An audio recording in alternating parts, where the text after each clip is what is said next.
to the Narrative Podcast with Halsey Allen. The Narrative Podcast is changing the narrative one episode at a time.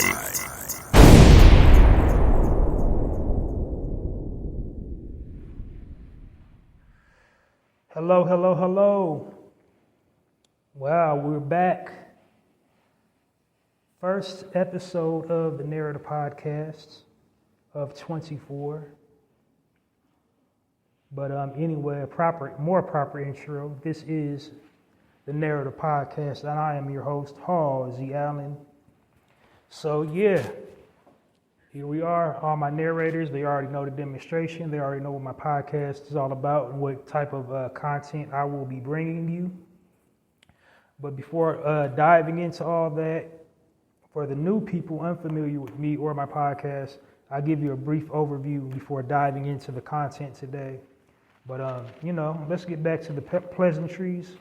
Here we are, the brand new year of 24. This is a special edition of the Narrative Podcast because I've been gone for quite a while. I think my last episode that I uploaded was on just like right before the new year, 26th or 27th. I actually wasn't going to come and do an episode this week. I was going to come back, the following week with brand new episodes. But cat pock done forced my hands. So the internet's still buzzing about the Cat Williams, Shannon Sharp interview. Spoiler alert, I will be talking about that a little later on in the segment, but that's not my primary reason why I'm doing a live episode today. Just a whole lot of stuff's been happening in our community. And so, trying to stay consistent with it. Now for my normal listeners, they know I have a format. This is not my typical format, the format that I'm going to do today. And that's why I said it's a special episode, because I got 2 movie reviews for you. Yes, 2 movie reviews drop on you. And then also I'm going to break down that whole, Cat Williams situation and some other stuff going on in our community as it pertains to us. But anyway, more back into my intro. I kind of skipped over that part for the new listeners. So first of all, the Narrative Podcast is the home of original people of peace, reciprocity, positivity, and I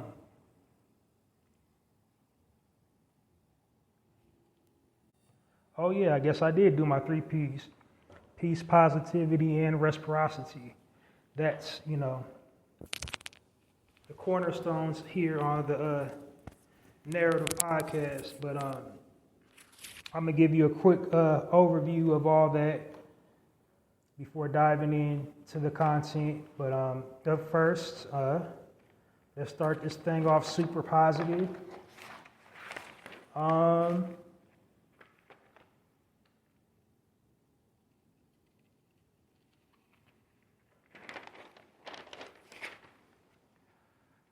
Congratulations are in order. They just had the Emmys. I forget what annual Emmys award ceremony it is because I don't watch that crap. But our sisters in the industry and a brother, I don't know what his pronoun is. I don't want to be disrespectful. But congratulations are in order for Miss Jasmine Guy on her Emmy win, Miss Keke Palmer on her Emmy win, Storm Ray, and like the brother is RuPaul. So I don't know what pronoun he prefers, but congratulations to all those that I named, and congratulations to any that was nominated within our community and won, but those are just the ones that popped up in my feed. So join me into giving them a warm Narrative Podcast round of applause for their Emmys.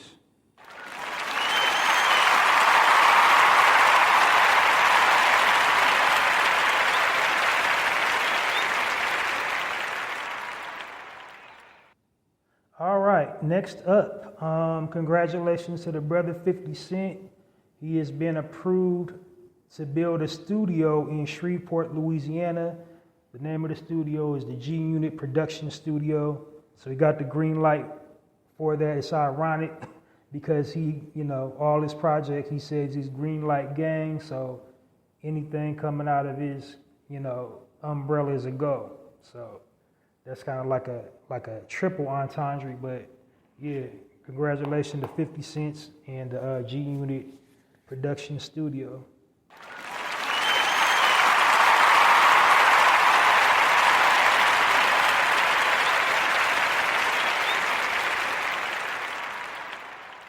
And then one more bit of positive news. Our sister, Regina King, she has an upcoming Netflix special where it's a biopic. She will be portraying Shirley Chisholm. So, if you're unfamiliar with her, she is to call her a civil rights activist would be an understatement. To call her child advocate would be an understatement. She served for years on the Board of Education. She's done so much for our rights. She was the first congressional woman, first sister that was a congressional member of Congress, and then the first sister to ever run for president, to be president of the United States. So, but she got even more titles and more accomplishments than that. I would be like an hour and a half trying to, run down Shirley Chisholm's resume. But, I know that's a great honor for Regina King to play. And quite frankly, I think she's probably one of the few actresses in Hollywood with the chops to pull a believable performance of, someone so impactful's life, So give it up for Regina King.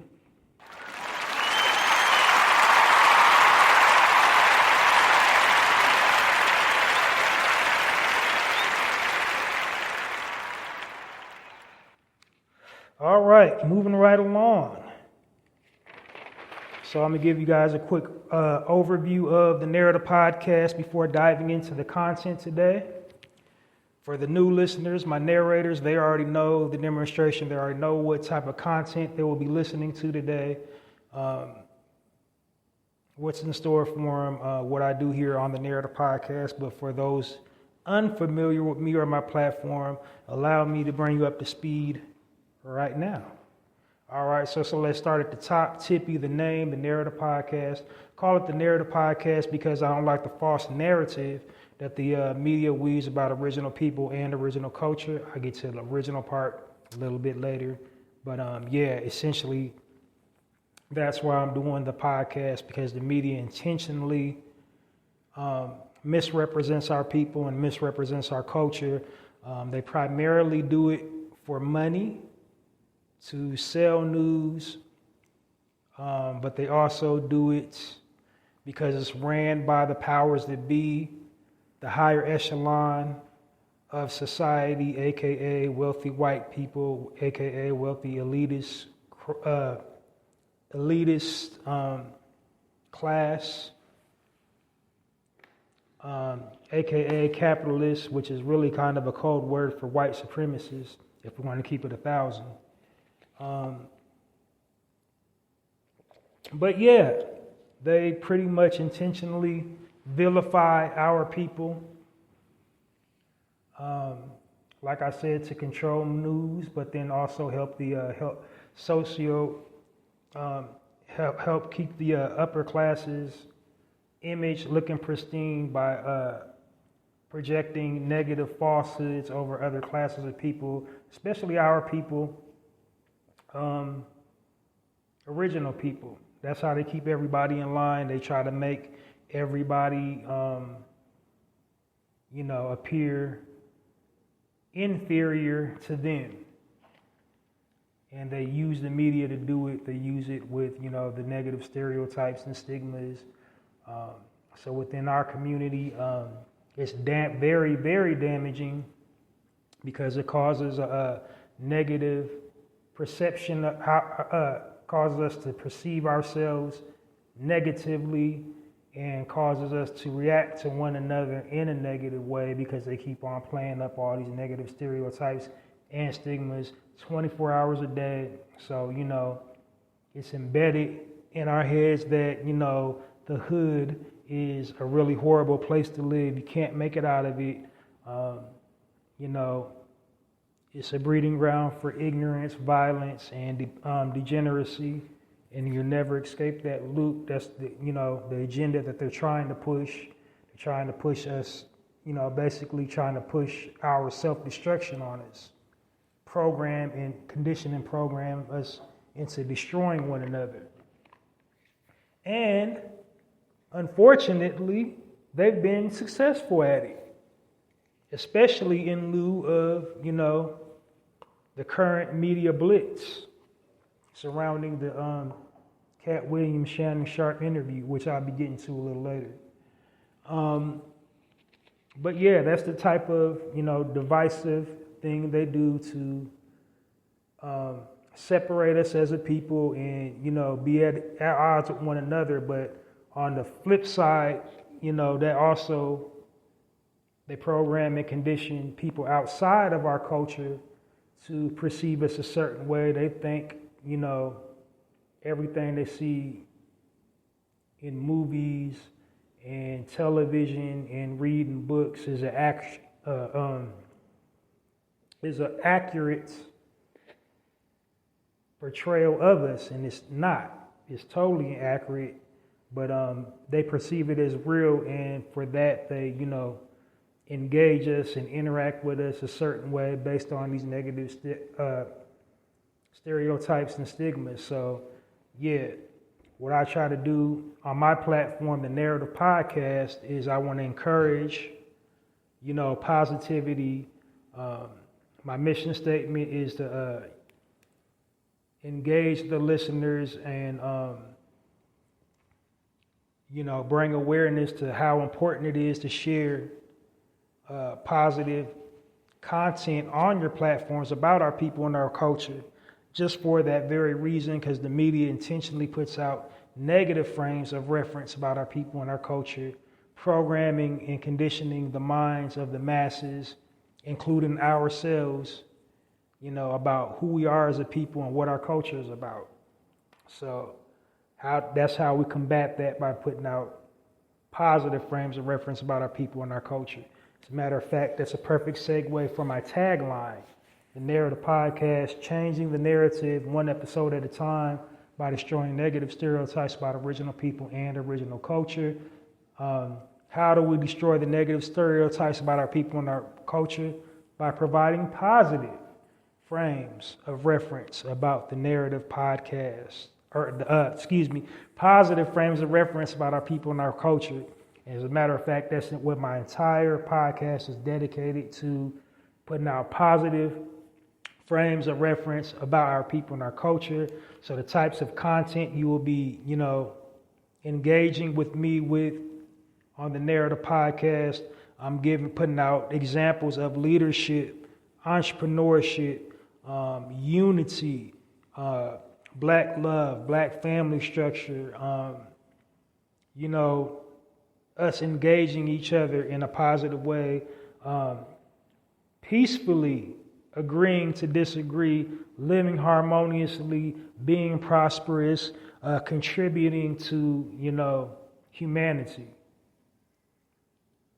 Just, basically the opposite of the way we're portrayed in the media. The media portrays us as, ignorant savages, degenerates. They just keep on pushing the agenda of drug culture, pimp culture, thought culture, whore culture, gang culture, all these destructive, mechanisms in which they've divisively associated our people directly with and project those images onto the rest of the world. So that's what my key purpose here is in this space, is to basically teach you to unlearn what you've learned from, the media. The Narrative Podcast is a positive space. I don't engage in any gossip, slander, name calling, nothing negative. This platform is designed to uplift, edify our people, and showcase us in the most pristine of light as possible. Because, like I said, the media intentionally tries to besmirch our reputation and, have us, put us in a foul, negative light. So that's why my whole purpose is to encourage, all my listeners, especially within my community, to put out positive frames of reference about our people and our culture, to utilize your platforms in a responsible way. Because how do we look as a people if we're,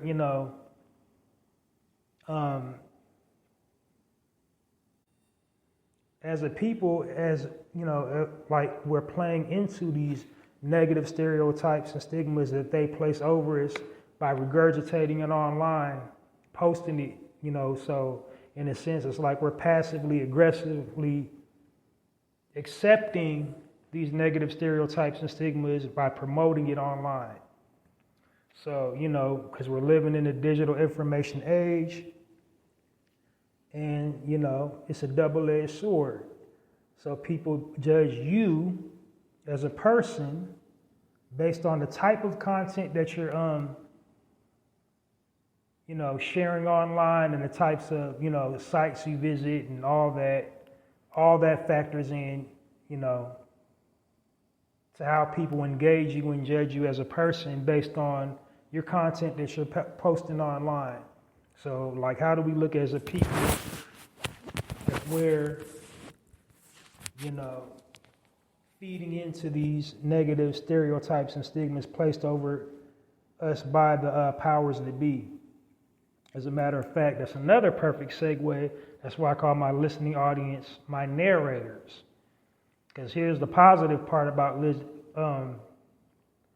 in the digital information age. We have the power. We can't control how the rest of the world perceives us and what they think about us, but we do have the power to control what we're posting online. So, in essence, we can change, we can tell our story, tell or narrate our stories, you see?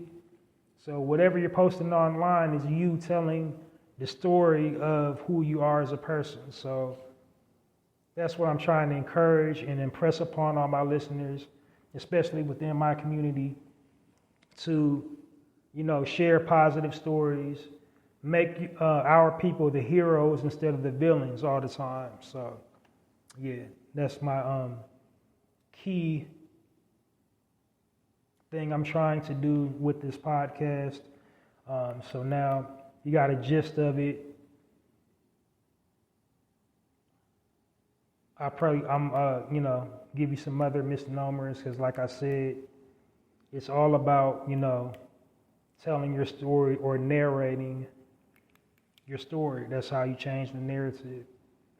Because the media, although it is ran by the wicked powers that be, who have an evil, diabolical agenda as far as our people is concerned, at the core of it, it is a business. It's supply and demand. So if we're always, posting negative things, posting stereotypical things in concern to our people and our culture, as businesses, that's how the way businesses, these Fortune 500 companies collect their data and create products, they're going to think, we like degeneracy. We want to be represented like that. So they're going to keep on cranking out more and more degeneracy. This explains, the horrible music, the horrible television shows, the horrible movies, negatively depicting our images and our likenesses.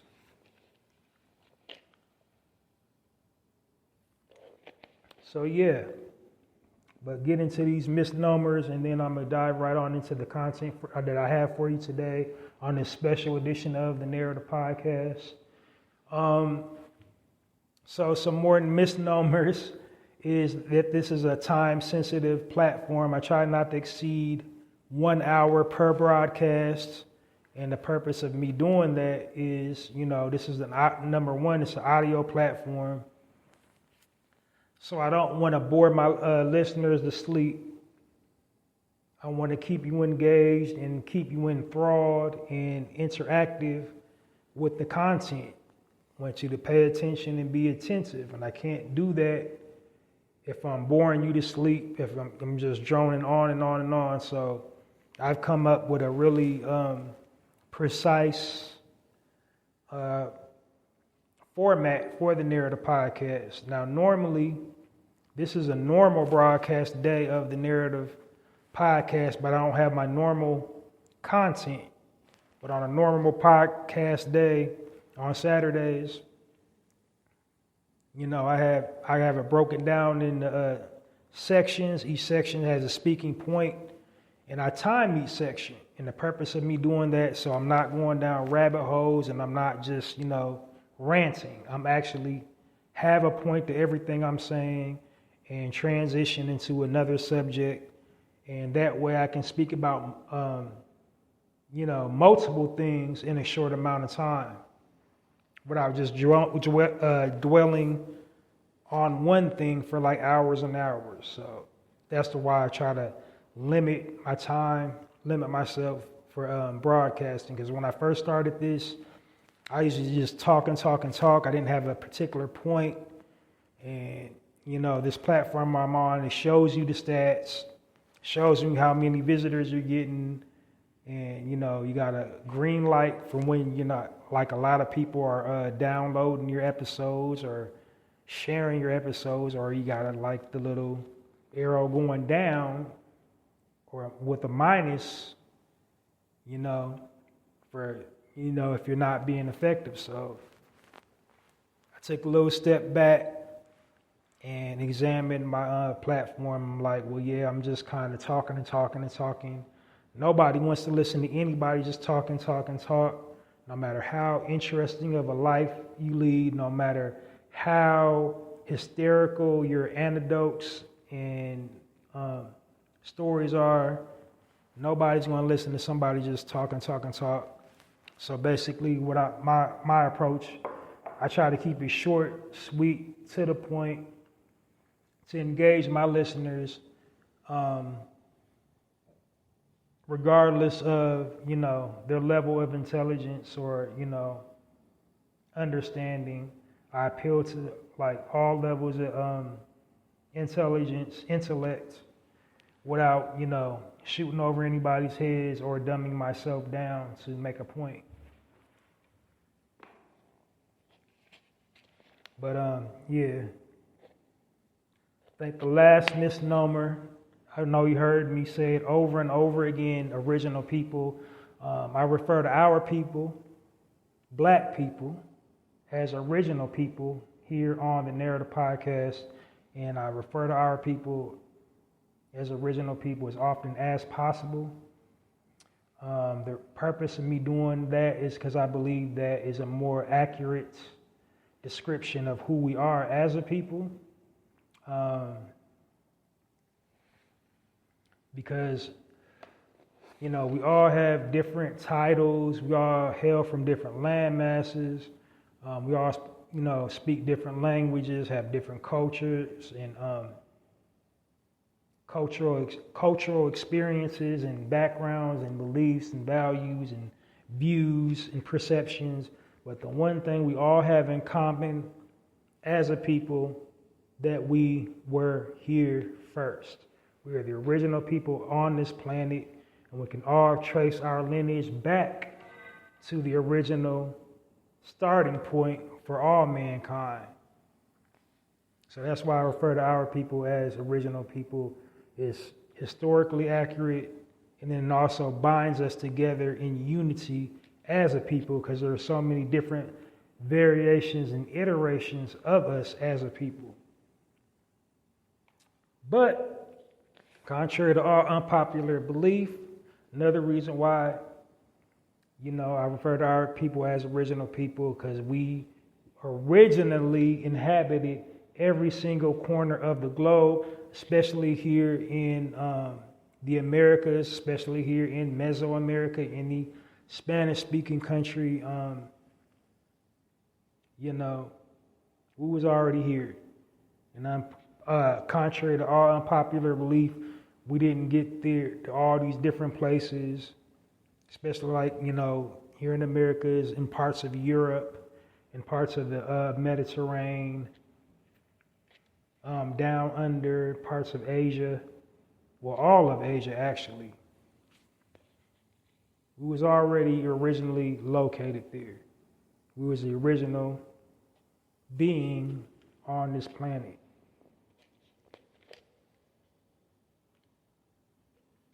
So while, the Middle Passage and chattel slavery and the diaspora did happen, it did, historically it did happen, but, the flip side of the coin is we was already there in most places.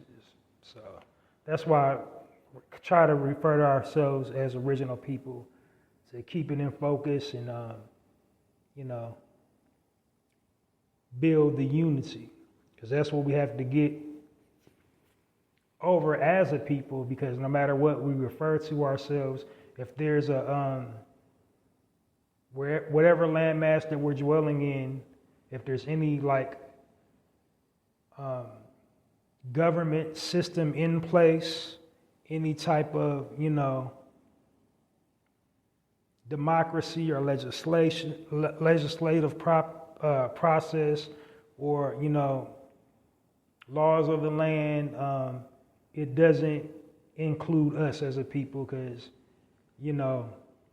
all over the world, they're threatened by us as a people, because we're so impactful, so powerful, so dynamic. So they go out of their way not to include us in anything. But that's how we include ourselves in everything, by referring to ourselves as original people. That's how we show our strength. That's how we show our unity. I mean, if you want to call yourself black, you can call yourself black. I'm not trying to preach and tell you, if you're comfortable calling yourself black, go ahead, call yourself black. You know what I'm saying? When an FBA, Islander, or whatever your pronouns, whatever you identify as, go right on ahead. But at the end of the day, we all original people. All right. So I think I got everything out of the way. You have a pretty good gist of the Narrator podcast, what the content is all about. So diving on into the content, let me start first. So here in this section, many of you, I took this long pause of broadcasting because many of you are into, holiday festivities, primarily Christmas and New Year. So first of all,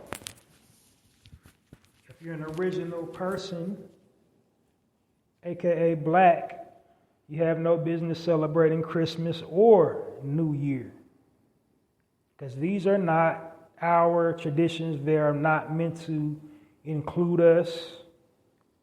This is something that we've been programmed and conditioned to do by the powers that be. Christmas has nothing to do with Christianity. It's supposed to be a religious holiday. There's a little thing called the Gregorian calendar. For those that celebrated New Year, the New Year, this isn't the new year. This is something that they just said is the new year. When you think about it, the new year is actually in springtime. Doesn't that make more sense? Especially if you live in a four-season state. Does that make sense that dead winter, where everything's frozen, you got animals hibernating, you don't see signs of life in the Arctic cold, but this is the new year? Doesn't it make sense that the new year will begin more in springtime, where you're seeing new wildlife, new plant life? You know, even like in springtime, like water cycles, the water looks even more clear in the springtime. So what are we doing celebrating these traditions made up by people who think we're inferior to them and, you know, ultimately want to hurt us?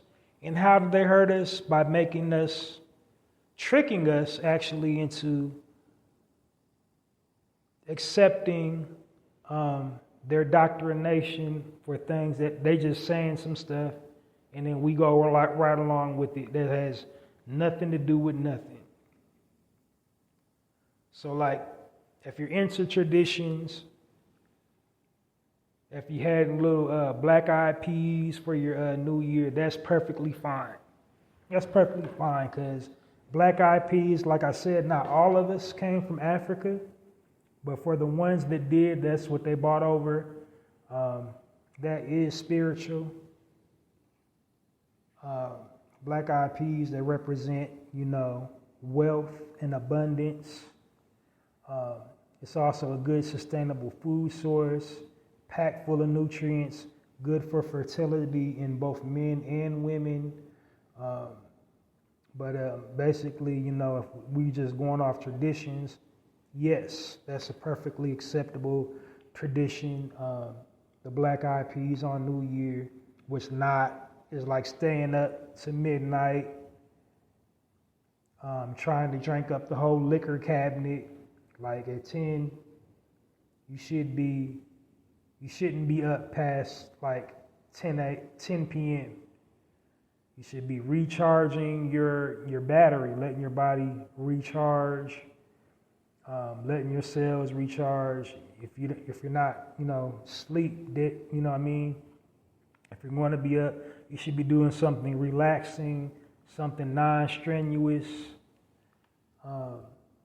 and letting your body rejuvenate itself, not staying up to midnight, you know, puking your guts out because you done drunk up the bar, or you done glutton yourself if you went to a New Year's Eve party, you done like ate so many appetizers, like you done ate a whole pastry, whatever, like the little finger foods, you done ate all that, you know, ate 4 or 5 trays of those all by yourself. So you're supposed to be letting your body rest, rejuvenating your cells, and your brain functions, not, you know, sitting up there trying to drink up the whole liquor cabinet. So like I said, in essence, if we're going to be doing traditions, black eyed peas, that's, you know, our tradition, came from the motherland. They ate it in slave times to give them, you know, also energy, make them stronger, be more durable, aids in digestion, so many health benefits off the black eyed pea. Also part of the tradition in some parts of the South, they put okra, which is also symbolizes life, virility, longevity, because it's green, and anything green has chlorophyll, essential for our people, melanated people. It's electric, it has a pulse, it's alive. You want to eat living foods to, you know, doesn't that make sense? To live long and prosper, to eat things that actually are alive in a good way, not already slaughtered and dead. tomato. In some parts of the world, they also put the tomato in the black-eyed peas.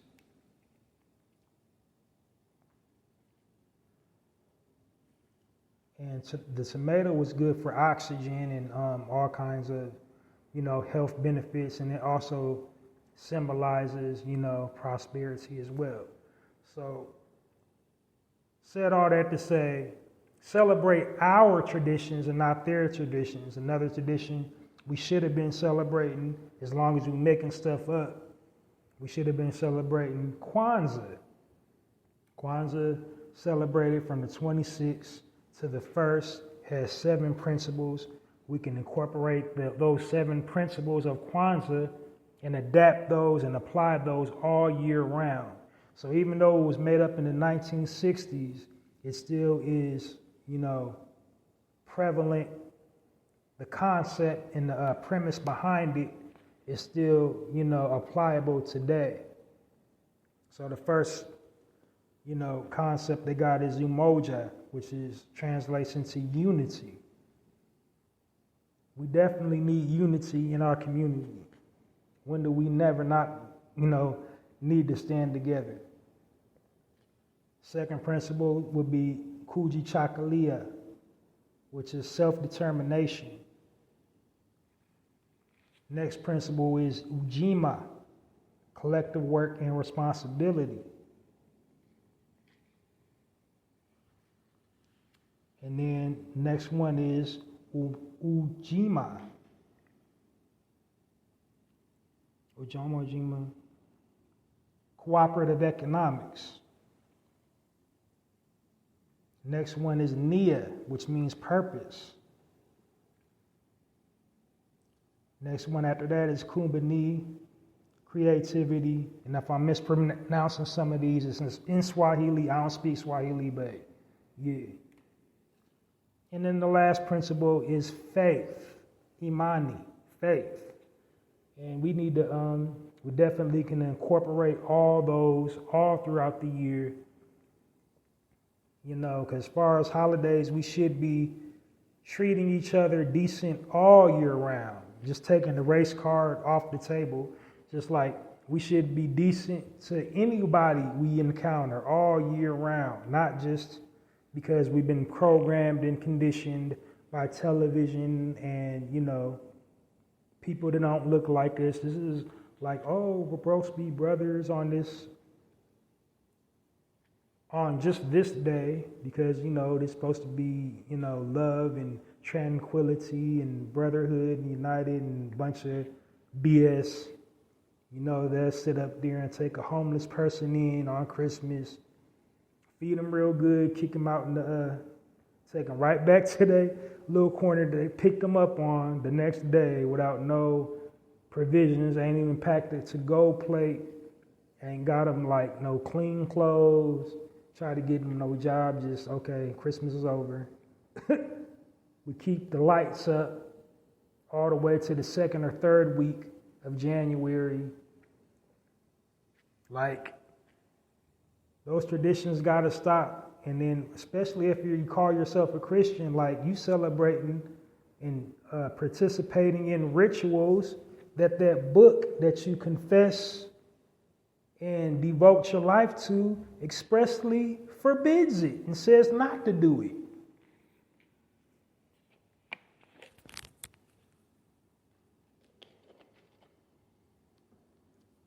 But yeah, though, final note, I'm going to put a pin in it there. I just wanted to point out traditions, keep our traditions alive, and quit letting the powers that be indoctrinate us into accepting their traditions. That's, the huge part of what's wrong with us as a people. We keep on accepting everybody else's traditions and throwing ours by the wayside, like walking away from our essence of who we are as a people, chasing after things that's not meant for us. Not saying don't broaden your horizons and keep yourself up to new experiences, but don't lose your identity trying to emulate somebody that you're not.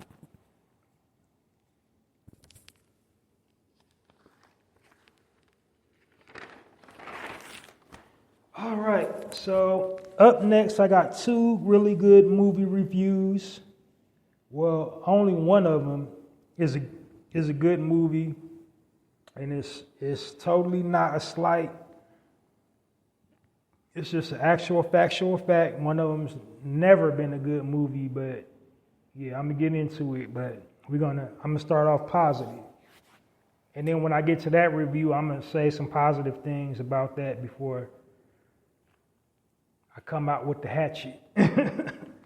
But anyway, first movie you should definitely check out.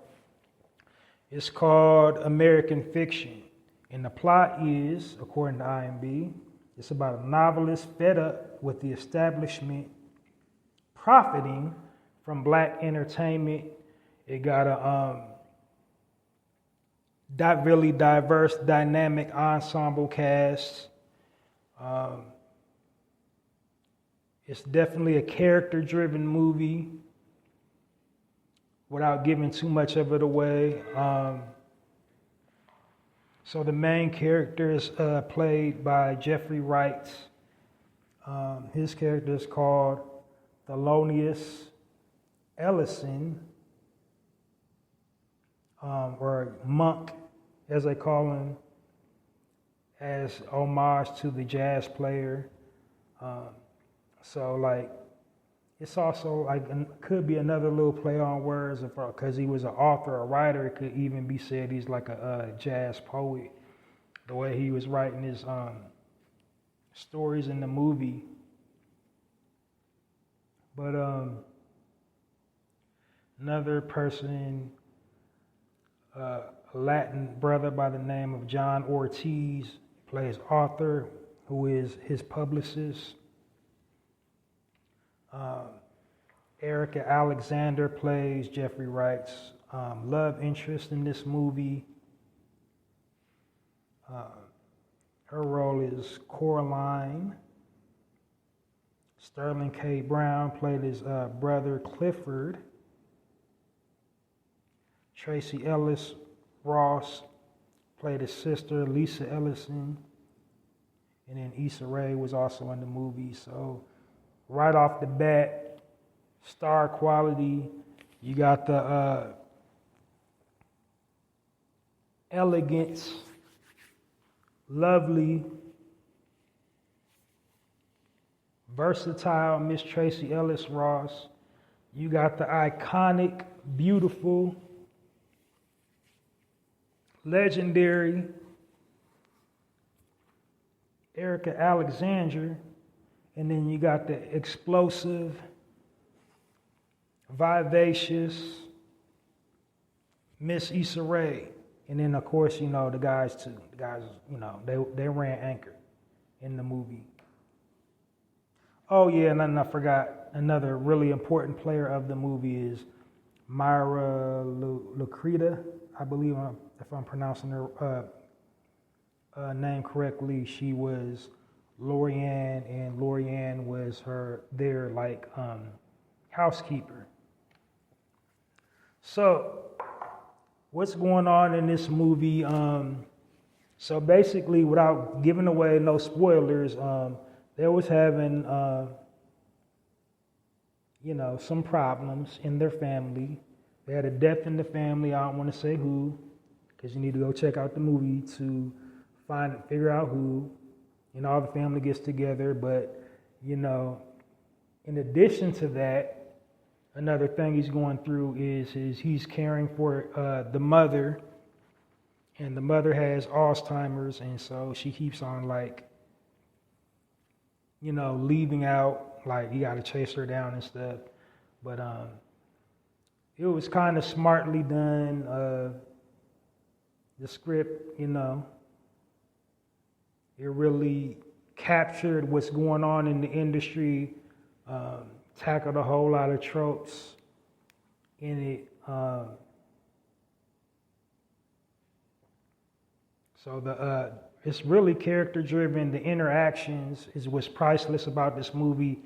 How the characters relate to one another and play off each other's energy, that translates really well on screen. I like movies like that. So like I said, it's really diverse, really versatile.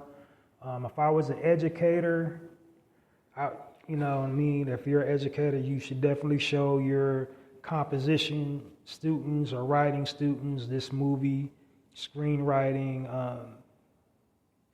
social studies, or, psychiatry, because you're seeing the different personalities interact with one another.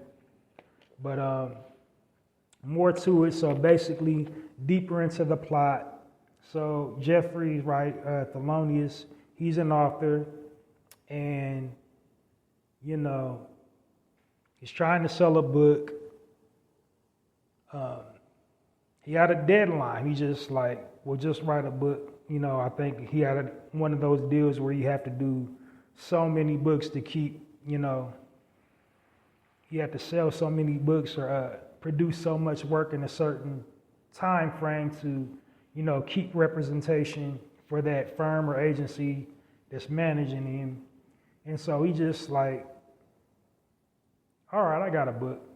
So he writes a book, and it's just jam-packed with, stereotypes and stigmas within our community about our people. And he passes it off, and, he doesn't even think they'll sell it, but he's like, well, let me do this to make my quota. And they actually sold it, got somebody buying the book. And then he also got another job, as on a panel to critique this book he wrote under an alias. And he comes up with this whole little persona, because now they want, somebody to match them stereotypes and stigmas. So he comes up with this little stereotypical, formerly incarcerated dude.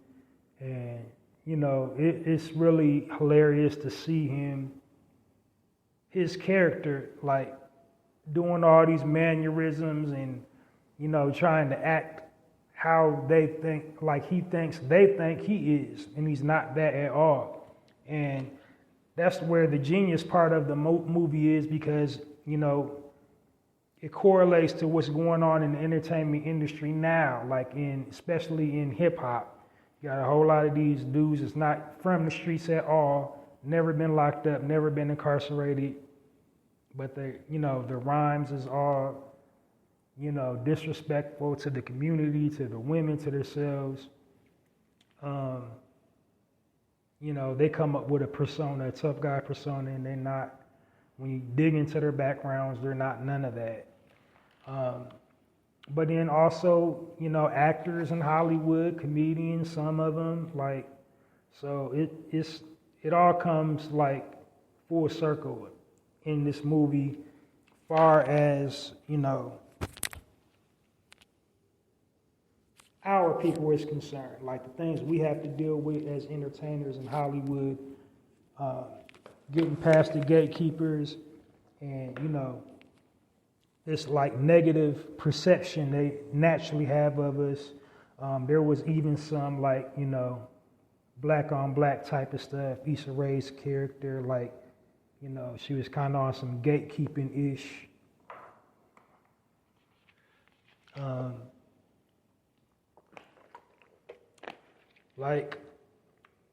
Movie was very, very smart. I implore you to go check it out. My only one critique is I did not like Sterling K. Brown's character, Clifford. I didn't like that for him to portray that.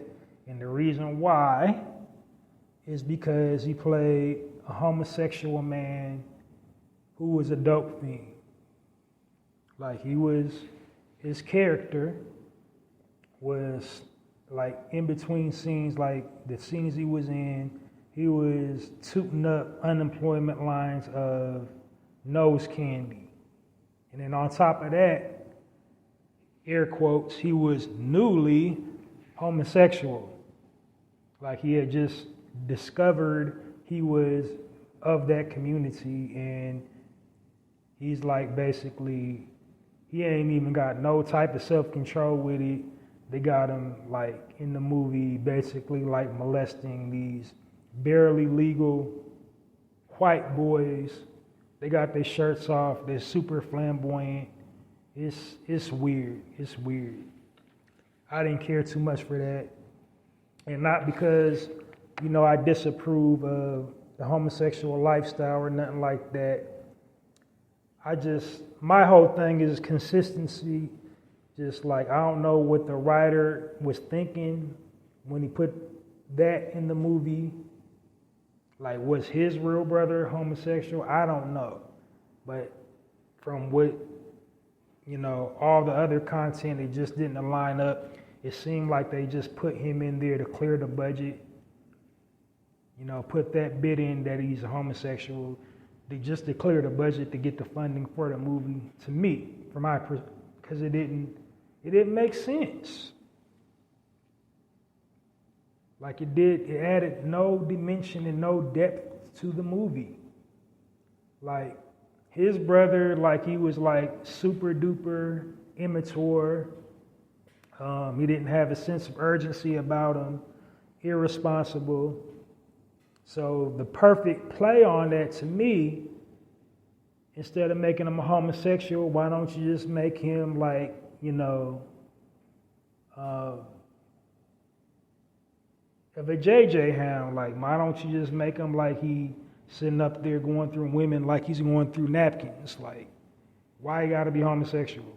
So he's a homosexual and a dope fiend. It didn't make sense. But I will say there was one scene, he had a brief interaction with Eric Alexander's character, and I was like, well, dang, are they gonna hook up? Because Jeffrey Wright's character introduces, Sterling K. Brown's character to, Eric Alexander's character. Like, yeah, here's my my new boo thing, and he's looking her up and down. I'm like, he looked like he checking her out, but he supposed to be homosexual. That's why it didn't make no sense. He acting like he checking her out, flattering her, and then her character acting like she likes her character, he's like flirting back. So like, other than that though, that's just my little hang up about it. But the movie's great. This is one of them movies you can watch over and over again and catch some things you missed the first time, which I think I probably will be doing some more return trips to find all the Easter eggs that I missed the first time. So yeah, definitely go check out that. That's my review for American Fiction. 8.7 stars out of 10. Will watch again. Highly recommend. Go check that out. American Fiction.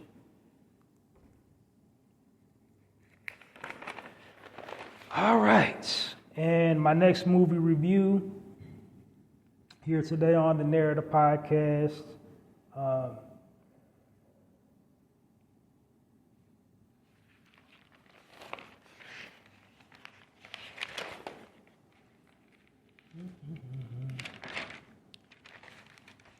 Is for the new adaptation of the 1985 classic film, The Color Purple.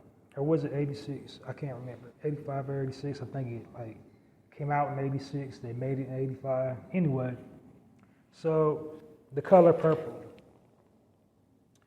The director was Blitz Bazwala. I'm assuming this brother is Nigerian or something like that. Screenplay by Marcus Gardley.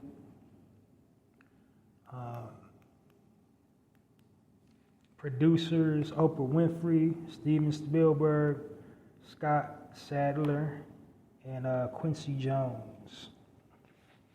So before you even attempt to go see this, a couple things you need to do. Number one, read where it came from. The original novel, The Color Purple, by Alice Walker. So if you're a millennial or a post-millennial, you definitely need to watch the original Color Purple. And then go on YouTube and pull up the theatrical, the Broadway play of The Color Purple if you can, just to get, total perspective, for reference points about this movie. Because you need to understand who Alice Walker is in the direction that she wrote this movie and why and how come it's not really perceived well in our community. Like our community is split in half with the original one and with this one about The Color Purple.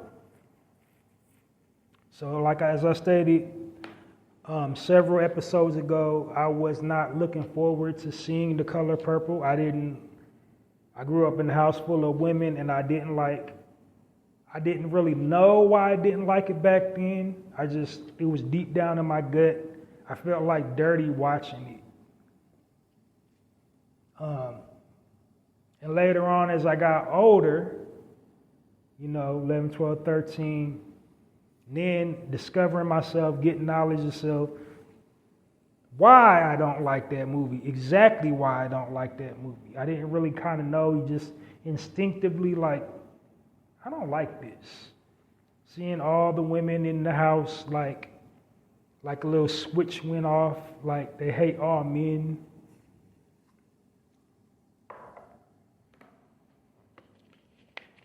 But yeah. More to my point. So, like I said, you need to know about the life of Alice, Mansir, Tahala, Kate, Walker to fully understand the direction she was taking this book and why it's just,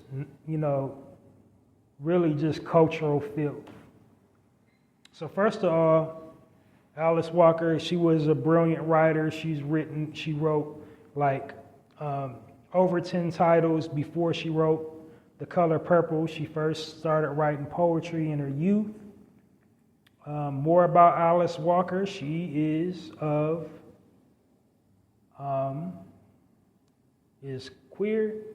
Is that queer community? I don't think I get flagged for saying queer. She's bisexual. She was at one time married to her first husband was a Caucasian man. Has children by a Caucasian man. She's bisexual. At one point in time, she was dating recording artist Tracy Chapman. What does all that have to do with the movie? Why are you bringing all that up? Because it's written from the perspective of someone of the queer community that doesn't like men in general, but especially black men. Because The Color Purple, she traced her lineage. She was born in the 40s. It wasn't hard to do. So all them characters that she wrote actually came out of her lineage, her bloodline, but she wrote it from the perspective of a bisexual woman that didn't really have an affinity for her brother, at all. And it correlates and translates on the film. We can argue and debate all, back and forth all you want, but the proof's in the pudding. It's a whole movie. I challenge you. Watch the original film of The Color Purple and tell me one brother, one man, one black king with one redeeming quality. You will not find it. Watch this new adaptation of The Color Purple and find one brother with any redeeming qualities. You won't. Because it's an inherent agenda to portray us in a certain light. So, casting 10 out of 10, Taraji P. Henson, Shug Avery, David Allen Greer played her father, Pastor Avery, Fantasia Barrino Seeley, Phyllis Pearl Young Seeley, Louis Gossett Jr., Old, Mr. Dion Cole Zamir, I forgot to write on his character he played, and the recording artist, Her, played Mary Agnes, a.k.a. Squeak. So, did I forget? Yeah, I think I forgot somebody. Just a second. All right, so, yeah, I did forget somebody. So Danielle Brooks played Sophia. Corey Brooks played Harpo. But outstanding cast. The acting was top tier, but it was just mimicking the original Color Purple, which was cultural trash for our people. I didn't take down their names, but there's two ladies on Instagram, two Caucasian women. And this is what they said out of their mouth. They're two different content creators, but they was basically breaking down, white women. They was breaking down feminism. They was breaking down the women's lib. And basically, they did that to separate the black woman from the black man. This is what these content creators, they can say it more elaborate than I can, break it down more elaborately than I can, but basically, like white women kind of engineered this to basically, separate black women from black men. Why they do it? Because they're threatened by black people in general. They also went into a whole thing why, white women, their defense mechanism is crying, and how that gets black people killed, black men in particular killed. And also the hierarchy of society, both of them. They're two different content creators, but both initially said the same thing. How do you, start a kingdom? What's the perfect plot? The perfect plot is to dethrone the man. And how do they dethrone the man in our community? By painting them out to be a degenerate, low-life wretch. And that's what Hollywood has done and is currently doing to the black man. They're vilifying us every chance they get, and pieces of tripe like this reinforce the agenda that they're putting out about black men. And so, as horrible as this movie was, as horrible as both iterations of the book was, there were some positive things The Color Purple is and will always be a cultural staple within our community. So, of course, in the 80s, grew up in the 80s, I can quote all the original Color Purple. We all got our favorite little lines. Fixin' the gold shade, mister. Everybody can quote a line from the original Color Purple.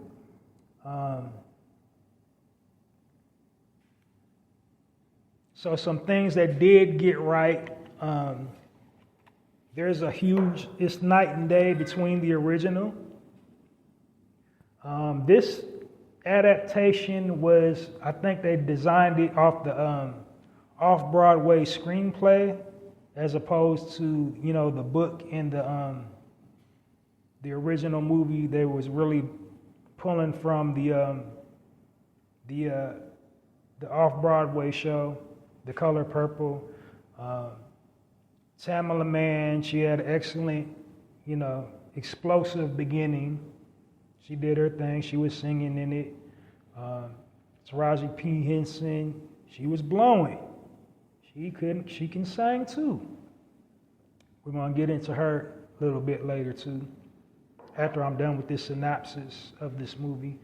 So like I said, explosive talent, just overall horrible concept. The movie, just in general, the concept of Color Purple, just like, it is just degenerate filth, cultural degenerate filth.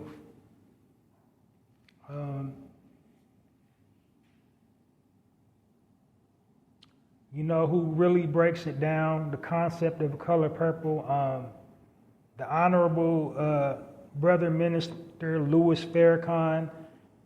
Just go to YouTube, type of Farrakhan Color Purple, and he breaks it down really eloquently, like everything that's wrong with the color purple and everything that's wrong with, you know, black men relating to black women.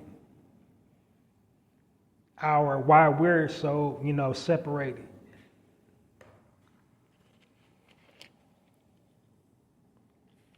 All of it is played up and intensified in that movie. But like I said, I don't mean to just spread just only gloom and doom. There was some positive parts of the movie. In this iteration, you know, he finally sees the error of his ways. She put the hoodoo on him, and like, yeah. Now, I like this part of it when she put the hoodoo on him because, you know, he was a sharecropper, and you can actually see the curse that she put on him because she had cursed, like she said, you know, in the movie, if you remember, everything, until you do right by me, everything you think about going to crumble. So one day they're out tending the fields, and, you know, there was something strange going on. He said, hey, boss, we need to, you know, clear all this out. And he lifted up, like he lifted up a root or something, trying to till the soil underneath it. They was out tilling the soil, trying to plant their crops. And a big swarm of locusts came, you know, from up underneath a dead shrub that they was trying to get rid of. So that really brought that aspect home. You're not, everything you think about is going to crumble until you do right by me. So that was a plus part. Another thing they did right is they kind of toned down the Sophia character, because in the original she was the stereotypical mammy. If you don't know what a mammy is a boisterous, overweight black woman with the attitude, you know, only submissive actually to white men. And God, white Jesus, and the white man, that's the only person, you know, a mammy submissive to. They kind of toned the sassiness down of the character Sophia. That was a plus.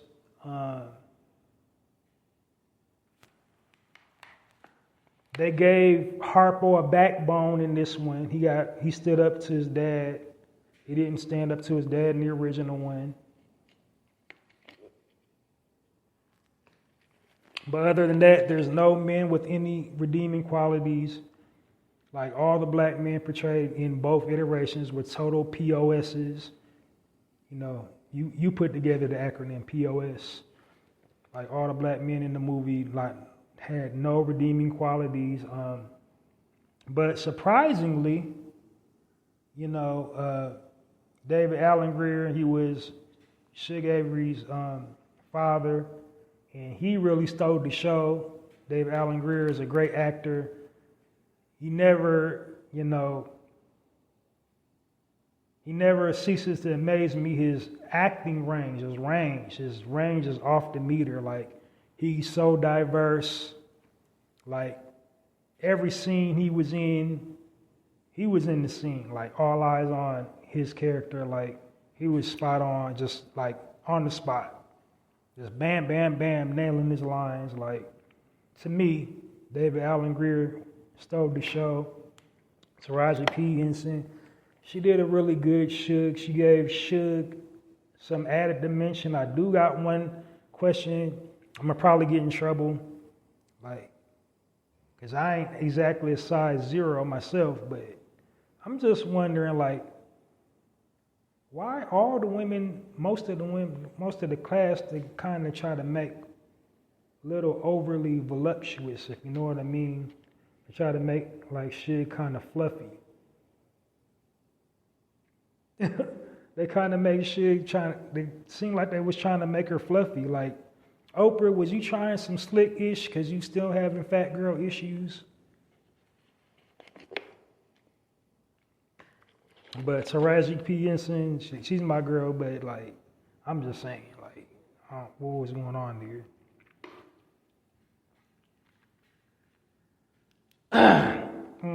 But other than that, like I said, it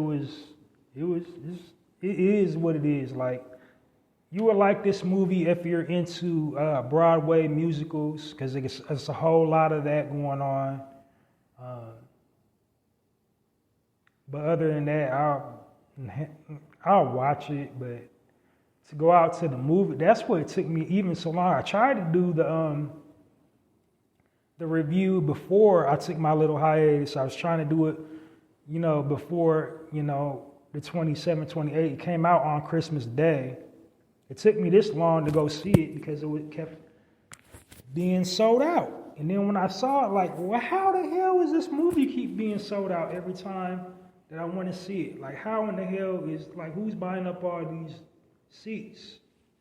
That's just how horrible the movie is. Boozy Badass got up and walked out the movie Color Purple. So, hey.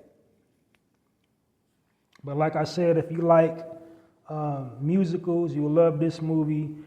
I pointed out the positive things that they got right, but all of it, The Color Purple, stems from the imagination of Alice Walker, a bisexual woman, self-loathing. Like, all that translates onto the screen. We can argue about it. You can call me an a-hole if you want to, but, the proof's in the pudding. Like, no black men in that film have any redeeming qualities. And if you go and start reading some of her books, you won't find in many of her books that any black men in her books have redeeming qualities. So, and she was married to a Caucasian man. So, like, stop it.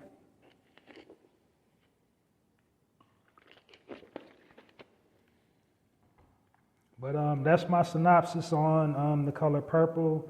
4 point. Now I'm gonna give you a 5. I'll give him a 5 out of 10. 5 out of 10. It's just one of them movies. It is what it is. You like it or you don't. And I already told you why I don't like it, but go check it out if you want to.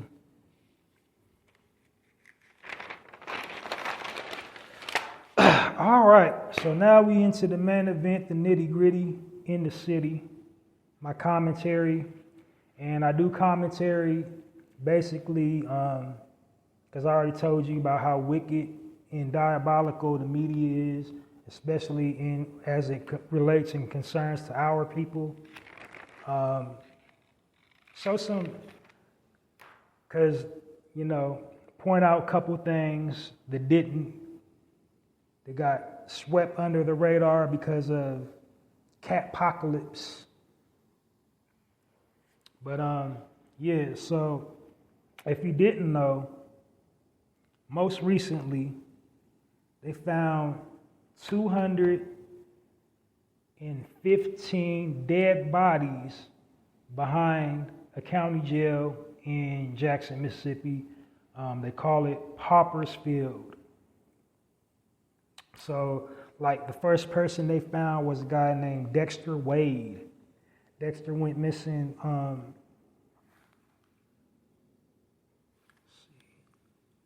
He went missing sometime in February 2023. Now, didn't find nothing out until October. And the only reason why they found it out because he had ID on him. They didn't notify the family till October. So basically, the police killed him, ran over him, killed him, whatever. Didn't tell the family until 2:15. Buried him in Poppersfield. They just sitting around murking people. Police, the biggest gang in the world, sitting around murking people.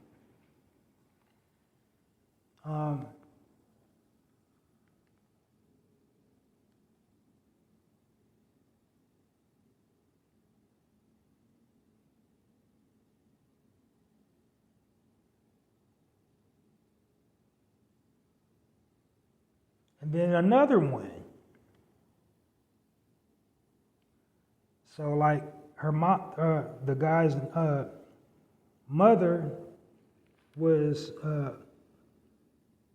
Burleson Wade. They got a history with the police down there. Killed her brother in 2019. Beat him to death. The police officer that did it got charged with manslaughter, but he's trying to appeal it. So he got an appeal trial going on for it. Next victim in Jackson, Mississippi. Mario Moore. And who found out that was his sister, Laquita Moore. He got killed on October 10th, but, his death didn't get broadcast until February 2nd. She was calling down, trying to find the whereabouts of her brother, and the police then killed him.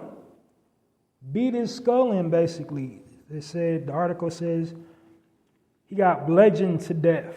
So bludgeon, that means you taking that billy club, bat, bat, bat, bat. And then now, how it made national news, a guy named John Haskin, who was Caucasian. He was like the one that sparked the whole, of course, like nobody cares until it's somebody white. I said it.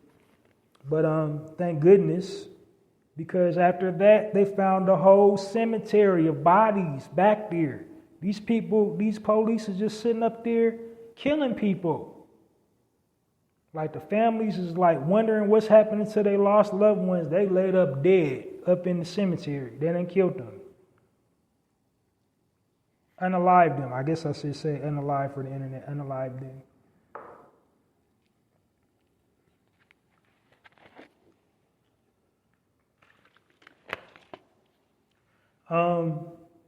But yeah, that's what happened. That's what's been happening over there. We ain't nobody talking about it because everybody been talking about Shannon Sharp's controversial Club Shay Shay interview, which I'll get to in a second. But who really broke it was a guy named Mr. Charlie Classic. I think he's like a TikToker. That's who really kind of made it public. Like social media influencer, which is really disheartening because I'm going all up and down my timeline. It seems like every black person that has a YouTube channel for the last 4 weeks, they've been sitting up there talking about the Cat Williams interview, coming at it from different angles, different perspectives, and this and that, and they putting up receipts, they piecing it together, putting up the little receipts. And then that was happening. You see the divisiveness, how evil this like Hollywood is. And it ain't really Cat's fault. It ain't Shannon Sharp's fault. They just did the interview. They didn't know the internet was going to take like that. But the people that run the internet, they knew it was going to go like that. But I'm gonna get into them in a second. But yeah, though, all that was happening. All right, so speak of the devil, we're gonna jump into the Club Shay Shay interview. So like I said, this is a positive space. I don't drag people through the mud. I don't talk about people. I don't slander people. I don't call people names. I don't encourage or endorse or promote gossip of any kind, but I got to bring this up because it's a prevalent topic within our community. And what I try to promote on my platform is unity and empowerment, upliftment, positive reinforcement, and edification of our people and our culture. But so positive points of the interview. For one, it was an all-black platform. Let's clap it up.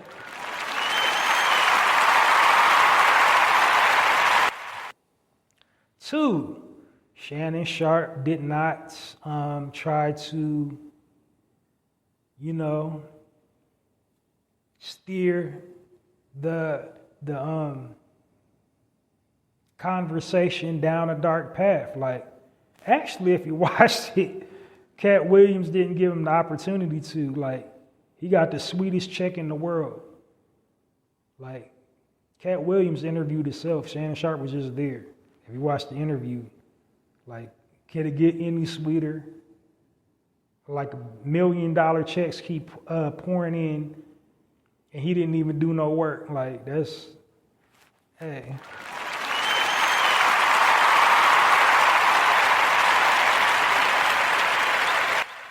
Pimpin'. Now that's pimpin'. But anyway, like, yeah, man. Like, Cat Williams interviewed himself. Shannon Sharpe didn't even interview him. Some more positive things. He didn't incite any violence. He didn't say, it's on site when I see this one, all the people he named. He didn't say none of that. He was just telling his accounts, his experiences with all the people we named. So like I said, I'm not choosing any sides. So the negative thing, the feedback I got I think he could have made his point about, the seamy underbelly of Hollywood without name dropping.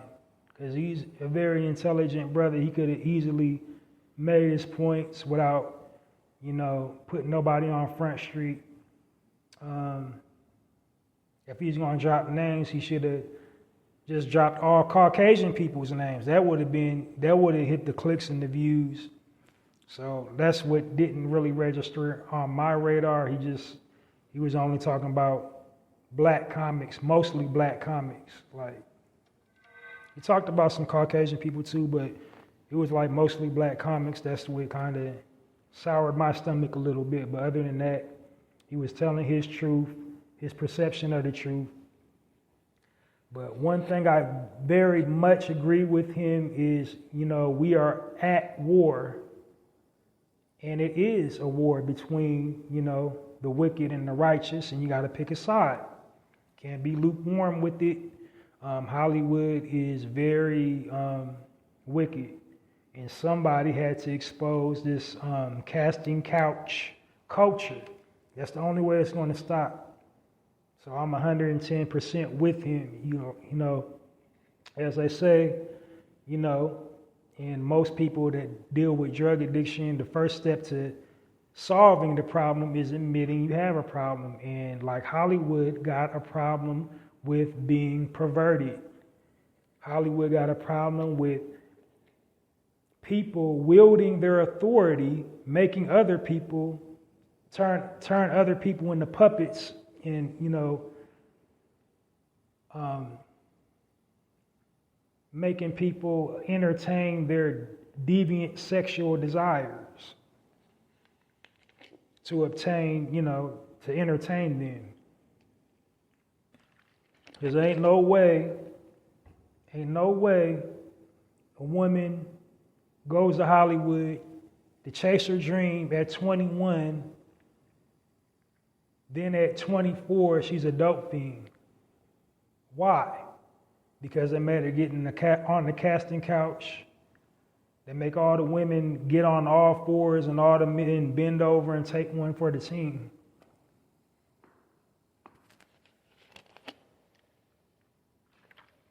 That's sick. And that got to stop. So somebody had to bring the light and shed the light on it. Just my only criticism about the interview, I don't think he could have like spread it out more, liberally.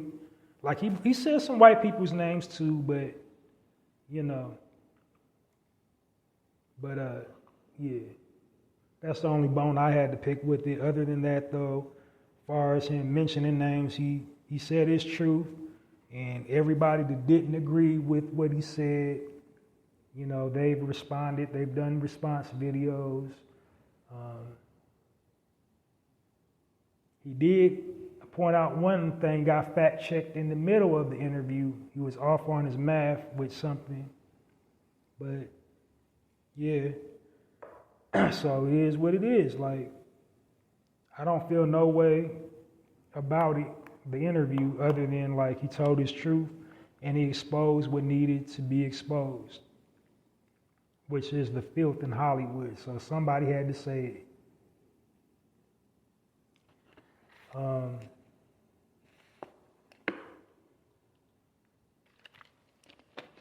Now, my next topic was Taraji P. Henson. I think I briefly covered it, but I'm looping it around to what Kat's saying. I'm making the connection of what he's saying about the gatekeepers in Hollywood. That got to stop. So I've been getting mixed signals. I've been seeing some interviews where she said Oprah didn't do this and Oprah didn't do that, and she didn't get scale pay and da-da-da-da-da.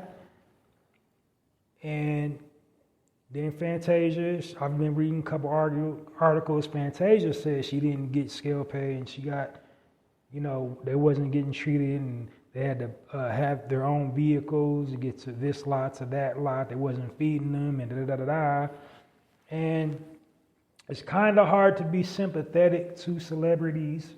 It's like, well, y'all in a movie. You know how many people would kill to be in your place, to just be in a movie? You sitting up there talking about you didn't get this. You got paid, didn't you?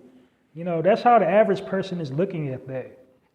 But for the entertainer, the caliber of the entertainer that she is, the caliber of the entertainer that Fantasia is, they should have definitely gotten above scale. All sisters in Hollywood should get, all sisters who are good actresses and good entertainers should get above scale. Like, don't throw out the dummy price immediately. Somebody on Taraji P. Henson's caliber, you should throw out her, like, whatever you're budgeted for, like, throw out her the biggest number to get her on board, because she's consistently proved that she's going to knock it out the park. Whatever role she's in, she's going to knock it out the park. So to me, that's why, to me, it smacks of, a white supremacist agenda, because on the business end of it, why wouldn't you supply someone with that type of talent to get them any and everything they want so they can give a stellar performance? Why wouldn't you? Now, there's been grumblings about, Oprah. She's trying to sabotage Taraji because Taraji ain't going. She's trying to keep her under her heel and try to make her kiss her backside. She tries to make all black entertainers kiss her butt, and if they don't kiss her butt, then she tries to crush them. And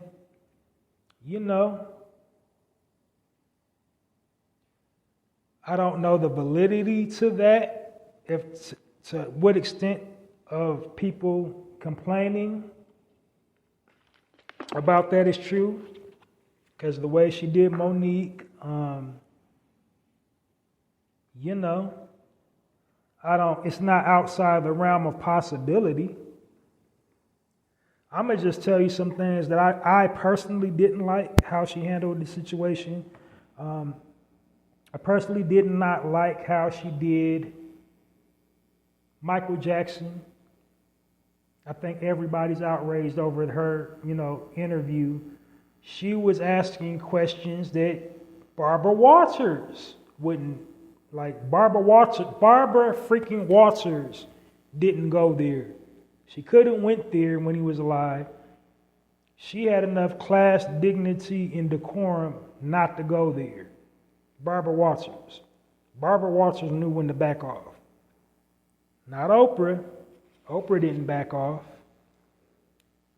when he was alive and when he was dead. She asked very loaded questions, very leading questions when he was alive, and then sitting up there insulting everybody's intelligence, re-interviewing people that said they lied on the stand. So they said they lied, they admitted that they lied, and you're going to get them on your platform to do what? To just kick your brother while he's down and he can't defend himself? And then she did it again to R. Kelly. Same thing, like, yes, R. Kelly committed sick, deplorable acts.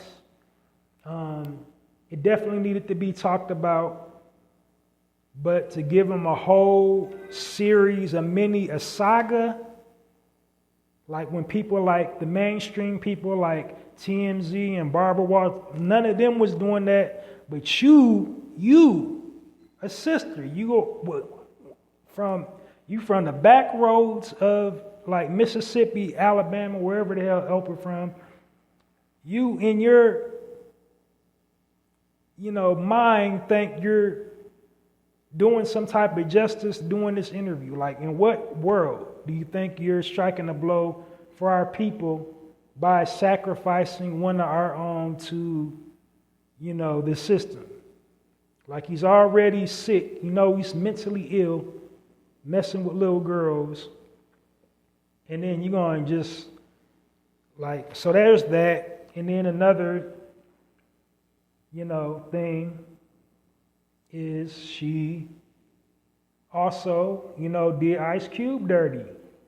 Like, she had the entire cast of a film he directed and executive produced. Had everybody there. The only way that she can have the guest there is because he created the movie. If he didn't create the movie, they couldn't have been on her show. But she deliberately not invited Ice Cube because she didn't like his rap lyrics, who she don't listen to. She don't even listen to the lyrics. She said it degrades women. What lyric?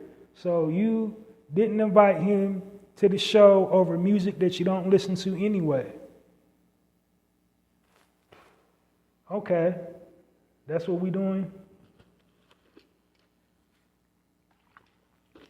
But yet he provided the opportunity for all them brothers and sisters that was in that movie that wouldn't have had the opportunity. So she got her moments where I'm like, what side, who are you working for? What side are you on? Like, who sent you? She gives me who sent you vibes sometimes, but in this case, I don't know. I don't really know in this case. Because here's what I think happened. I think she signed on in name only. They slid her a bag. She had no creative control whatsoever of the project. She was a producer in name only, like a producer only on paper. She didn't do any actual writing. She didn't get to make decisions about wardrobe. She didn't even in her testimony when she's talking about it. Well, I talked to the director and tried to get them everything they needed. If you executive produce, you know what I'm saying? If you have some type of control, what do you mean talk to the director? Go out there, get them everything that they need. The only way she wouldn't do that is if she couldn't do that because she didn't have any creative control.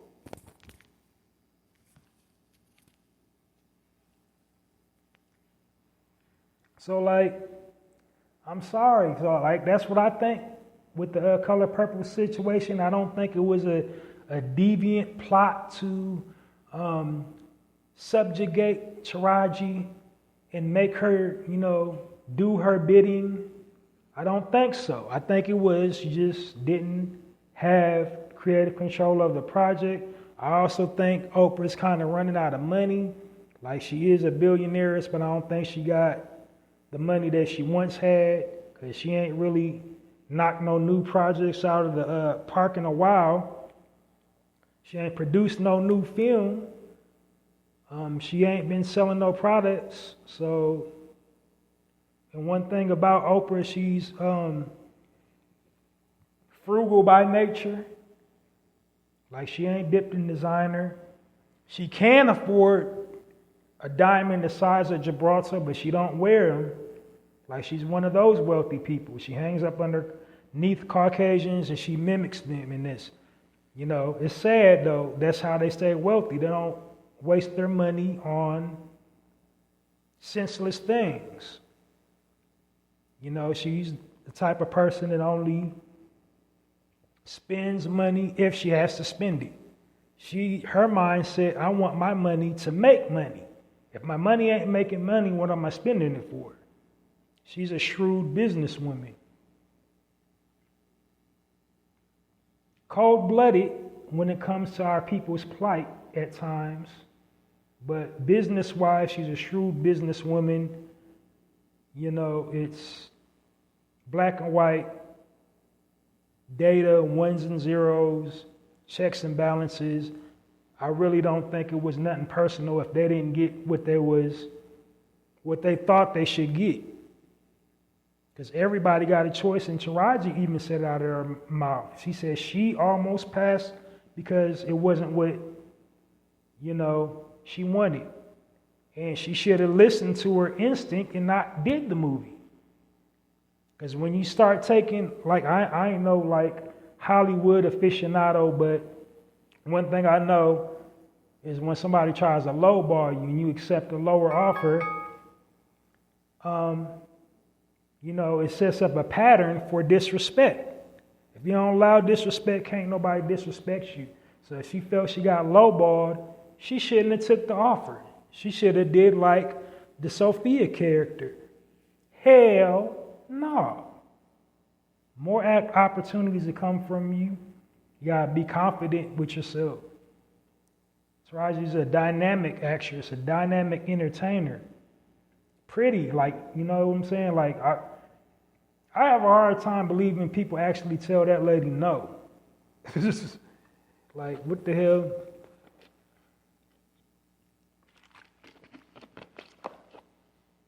So, that's all I really got to say about that.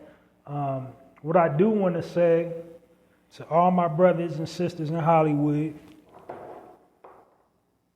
to everybody, all entertainers, no matter what genre of entertainment that you're in, whether you're a recording artist, whether you're an actor, actress, comedian, writer, producer, like Cat Williams has finally exposed it. That's the one positive thing about the interview, is it's time to do for self. Because if we keep on putting the ball in their courts, they're going to keep taking their ball from us and going home. Getting mad because they losing and then take the ball from us. Because we beating them at their own game. So, I proposed a rhetorical question to all my brothers and sisters in entertainment that are consistently financially well off, meaning that you have 5 to 6 figures at all times, either on you or coming in, the check's on the way, got it in your bank, got it on your whatever, whatever type of currency you got, 5 to 6 figures at all times. I'm proposing this rhetorical question. Can somebody gatekeep if you own the gate? I'm going to say it again. Can somebody gatekeep if you own the gate? And the answer is no. And so I said all that to say, all my brothers and sisters in Hollywood that got money, it's time to get with other people, like-minded people, pool your resources, purchase every plot of land you can purchase to produce your films, to produce your movies, everything that is needed in Hollywood. Start building institutions, acting academies, modeling agencies, everything that has to do with all aspects of Hollywood. Because the more institutions we build where we don't need them, we'll quit having scenarios where somebody's feeling like they're not getting what they're supposed to have. Because if you're creating it, you can never feel on the losing end of it. This is why I kind of really like Dame Dash. He preaches that do for yourself, go out and get it, don't wait for nobody to give it to you. Taraji P. Henson definitely got the chops to build her own, to do for herself, and I hope this situation has taught her it's time to build. We need you on the other side of the camera. We need you to start making film. Start small. Start on Tubi, YouTube. Do a series on YouTube just to get your foot wet. Tubi, do some Tubi productions. You got friends in the industry. Hey, shadow some people. Make a phone call, shadow some people in the industry that's doing their thing. Reach out. But now is the time to create institutions. Make a school for the gifted and talented actresses. K through whatever, kindergarten through, on up into college. Build some vocational training institutions for people to work behind the scenes on movie theaters, because those are some very lucrative professions that pay well. For people to build the sets and clean up the sets and all that. Do that for your brothers and sisters. Be the outlet. Don't look for the plug, be the outlet.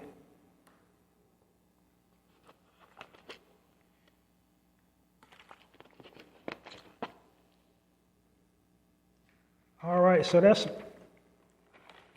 my commentary for today. I got a little bit of time.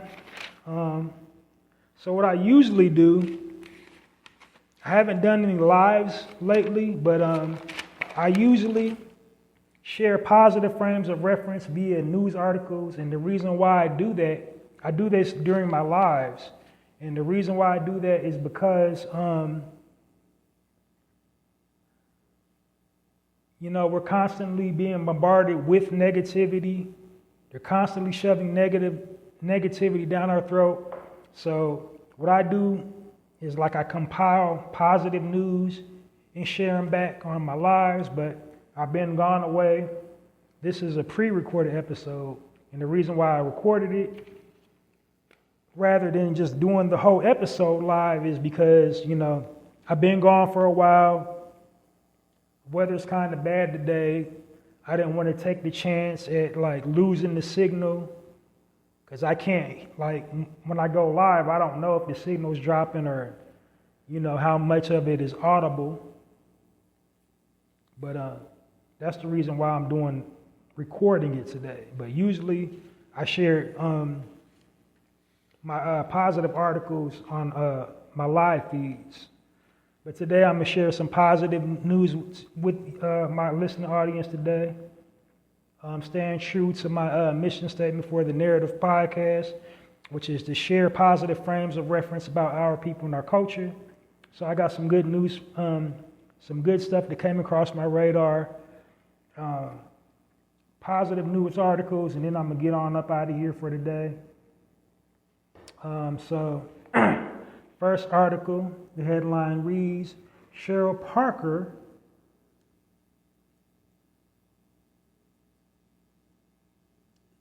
as the first woman mayor of Philly. It took me that long to read it because I kind of like got my notes got all scribbly, but yeah. So yeah, she got sworn in on January 2nd. Not only is she the first just woman in general, she's definitely the first sister, but she's the first woman in general to ever hold that position. So let's clap it up for our sister Cheryl Parker.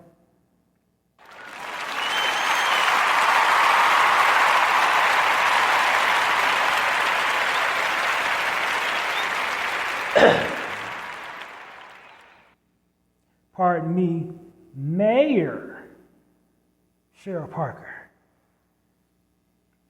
Got to put some respect on her name. All right, next article, the headline reads, Dad is teaching his son how to trade stock at just 11 years old. And the brother's name is Francis Kofi, and his son's name is Dwele. You can follow both of them on Instagram. Francis has his own channel called Cheat Code TV. So you can go to YouTube, type Cheat Code TV, and then the links back to his Instagram, but he's like, at Francis Kofi. His son is Dwele, Dwele, at Dwele. So that's his Instagram. And then you click the link, and it's dwele.trades. So it's giving stock tips, providing people with financial literacy. And that's what's needed right now, financial literacy. If you understand business, nobody can ever give you the business. You know what I'm saying?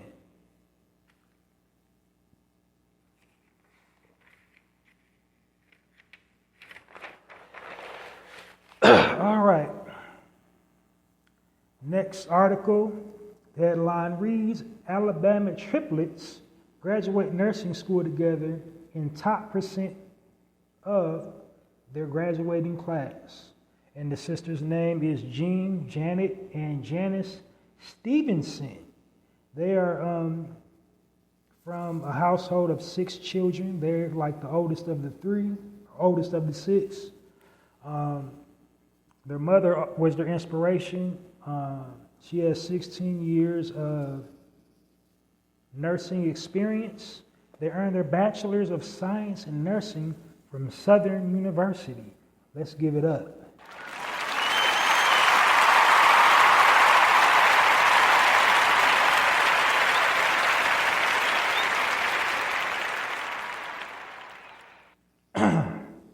Next article, the headline reads, Midwife turned entrepreneur opens Virginia's first Black-owned birthing center with community support.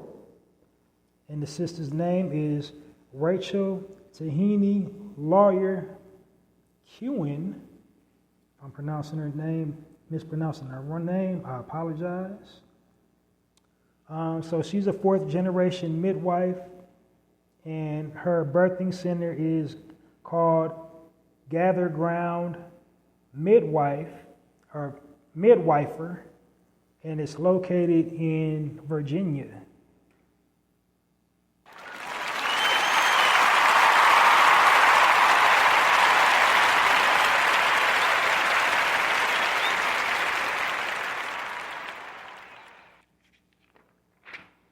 All right, y'all. Getting to the nitty gritty. I got 2 more, then I'm up out of here, like next year. Founder makes history with Black-owned smartphone glasses brand. Yes, you heard it correctly. Smartphone glasses. Like, have you ever seen that movie? I forget the title. What is the guy's name?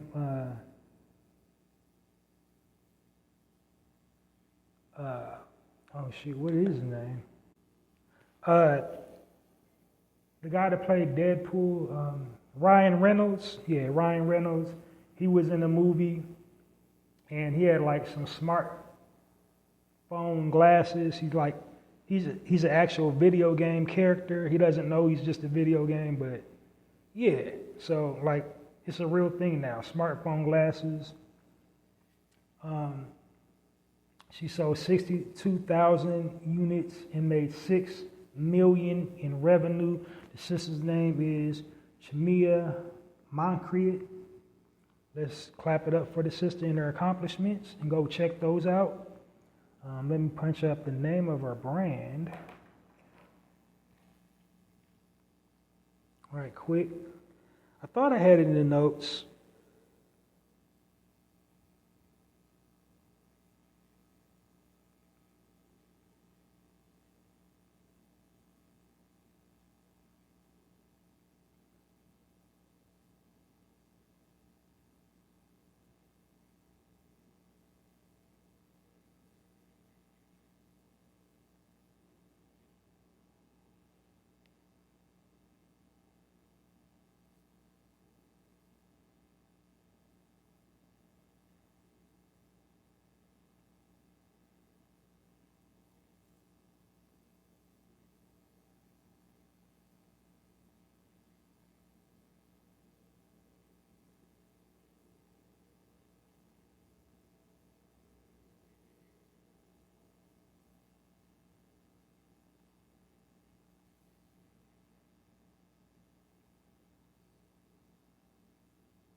Just a second. I'm still trying to find it.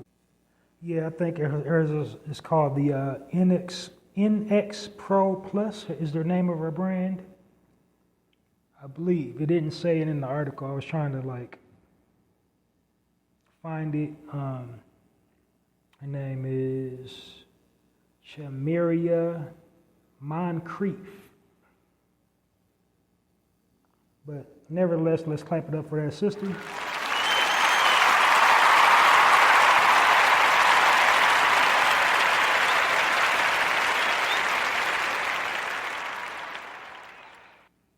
And last but not least, last article, the headline reads, 6-year-old prodigy recently joined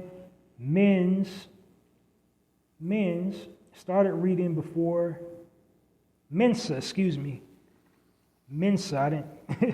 said Mensa, started reading before he turned 2. And the young brother's name is Chandler Hughes of Texas. It didn't say what school he went from. That's all was in the article, but that's still an impressive feat. Only 6 years old, getting a perfect score like that. So let's clap it up for that young brother.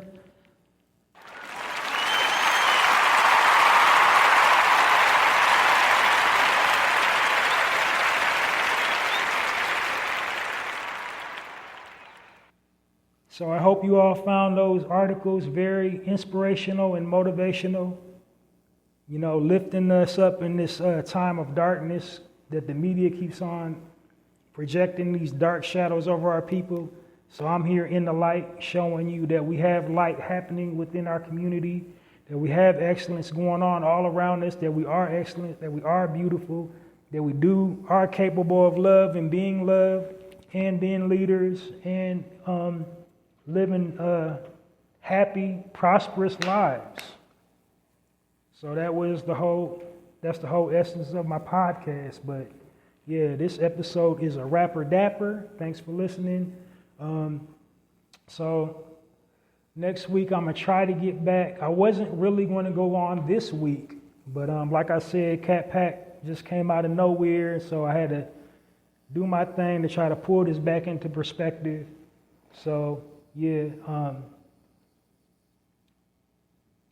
so maybe I'll have another full episode again next weekend, and then also just keep your ear out on a regular basis. I do random lives through the weekday, Monday through Thursday. I never know what day that I'm gonna do it. I try to stay away from Fridays because I broadcast on Saturdays the full episodes. So I don't ever want to overlap them, but I don't know, maybe one of these days I will do a Friday. We'll see. But just, keep your ear out wherever you get your podcast information from. But for all intents and purposes, definitely join me again this weekend for a full episode of the Narrator Podcast.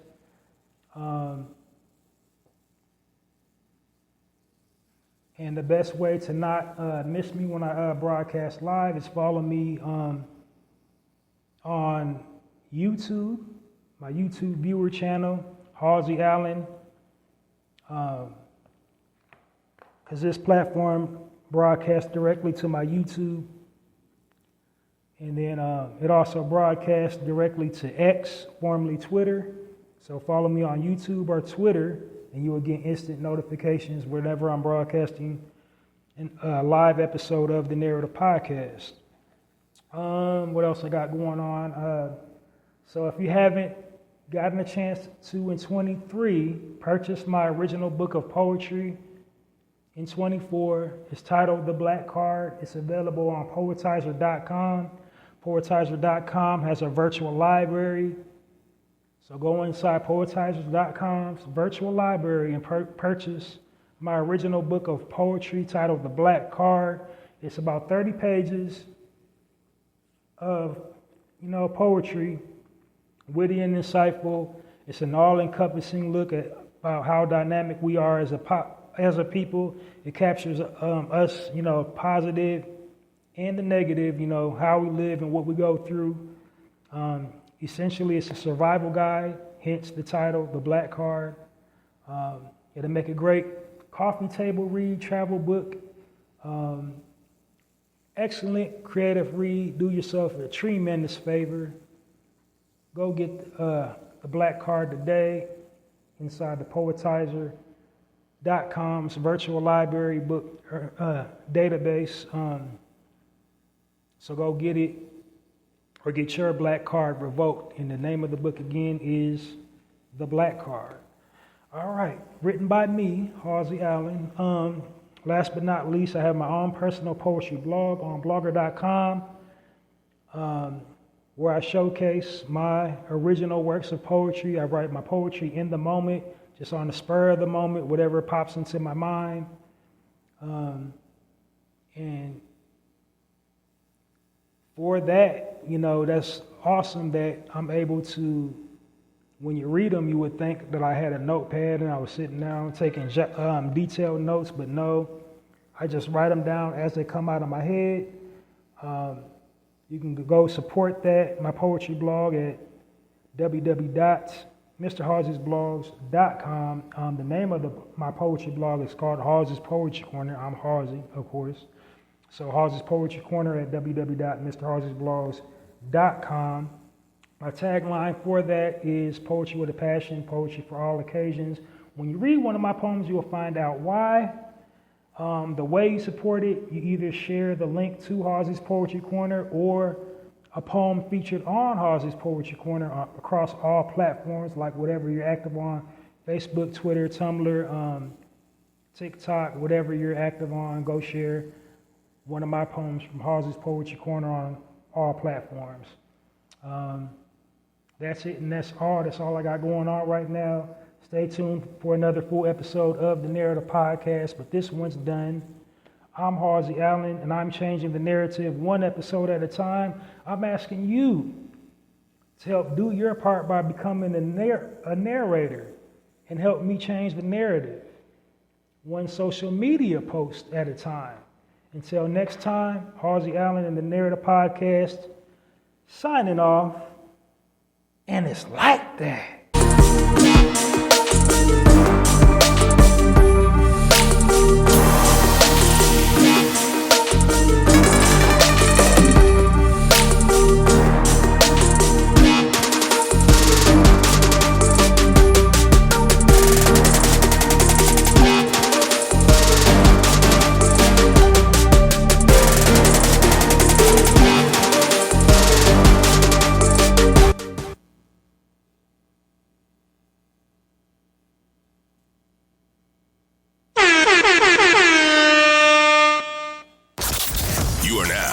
listening to the Narrative Podcast with Halsey Allen. The Narrative Podcast is changing the narrative one episode at a time.